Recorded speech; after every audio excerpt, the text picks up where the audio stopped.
Hello everyone, and welcome to USNC TV, your go-to channel for the latest news, updates from around the world. Today we have some really important news to share with you.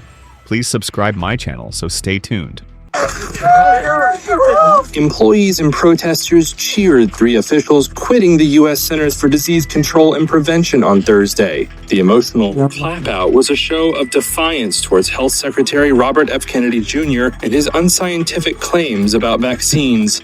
It came a day after the CDC's director was fired by Kennedy and several senior officials resigned. Jen Psaki was one of them, the now former director of the National Center for Emerging and Zoonotic Infectious Diseases. Look, it's great that CDC is following the science. So let's get politics out of public health. Activity and let the science lead us, because that's how we get to the best decisions for public health. So thank you all very much. This is an incredible showing. I really appreciate you, and we will be having your back from now on. Yes. The other thing, though, was in an interview on Thursday, the officials told Reuters they were leaving the agency over changes to its vaccine advisory board and other vaccine policies. Kennedy fired all members of its vaccine advisory panel in June and replaced them with hand-picked advisors, including several like-minded anti-vaccine activists.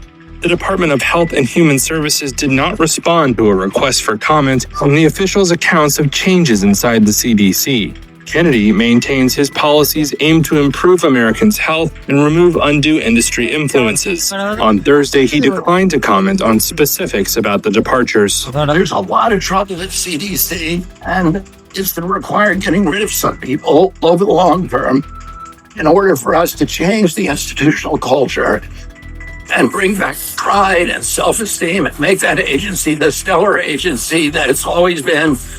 The officials leaving followed the firing of CDC Director Susan Monarez. A close associate told Reuters her termination came after she too had resisted changes to vaccine policy advanced by Kennedy that she believed contradicted scientific evidence. White House spokesperson Caroline Leavitt commented on Monarez's firing earlier on Thursday. She was not aligned with the president's mission to make America healthy again. And the secretary asked her to resign. She said she would, and then she said she wouldn't, so the president fired her. A Trump administration official said the White House had named Jim O'Neill, current deputy secretary of the Department of Health and Human Services, as interim leader of the CDC. Since Trump took office, he's moved to control U.S. agencies long seen as independent from the politics of presidential administrations. Monarez is one of at least 3 Senate-approved regulatory officials Trump has opted to fire in recent days, including Federal Reserve Governor Lisa Cook and Surface Transportation Board member Robert Primus.